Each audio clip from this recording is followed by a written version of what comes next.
Hello everyone! Welcome back to my channel, Taurus OFWAT. Today's guy, ang ipapakita ko sa inyo kung paano mag-keep ng mga vegetables ng pangmatagalan. So, ito na, ipapakita ko na sa inyo. Pero bago ang lahat, kung bago ka pa lang sa aking channel, don't forget to subscribe, hit the notification bell para updated ka sa aking mga video na ina-upload. So, ito na, ipapakita ko na sa inyo kung paano kami mag-keep ng mga vegetables na hindi ka agad-agad masisira sa loob ng fridge.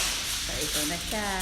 First, itong ginagawa namin, ito is yung paper towel. Tapos, sa baba is yung foil, aluminum foil. Ito yung paper towel na yung sinasabi ko. Ito siyang klaseng paper towel. So ito na siya.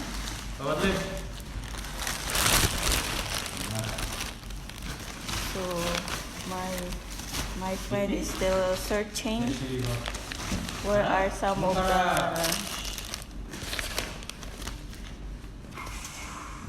so this is the way how she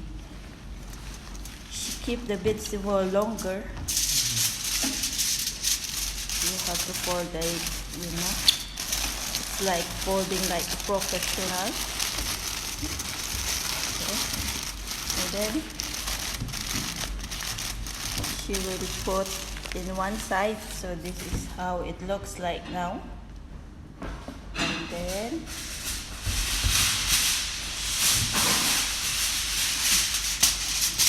she's gonna take another one piece of aluminum foil and also the toilet, no, it's not toilet, carrot, kitchen towel.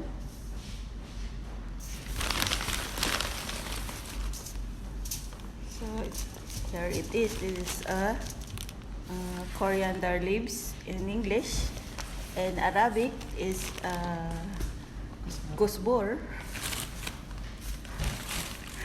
In Tagalog,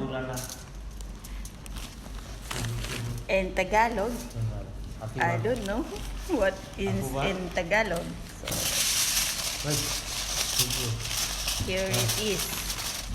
So this is how to keep the vegetables longer, that it will not spoil easily inside the fridge.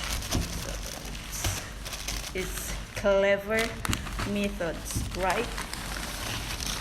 So actually before we keep the vegetables like this, so it's messy, and the newspaper is not safe anymore because the ink of the newspaper, it will go to the vegetables leaves, so it's not quite healthy. So charot.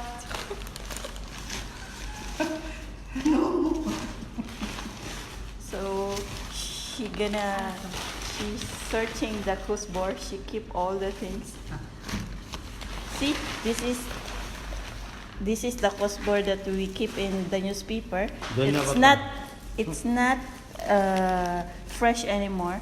It's going to die.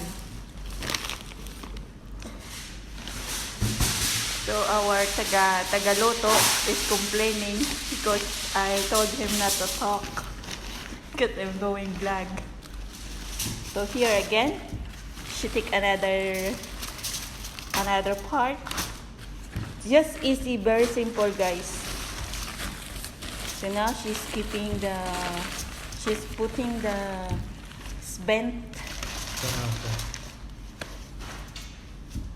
and then it's very simple. See how she keep it, how she fold, only like this.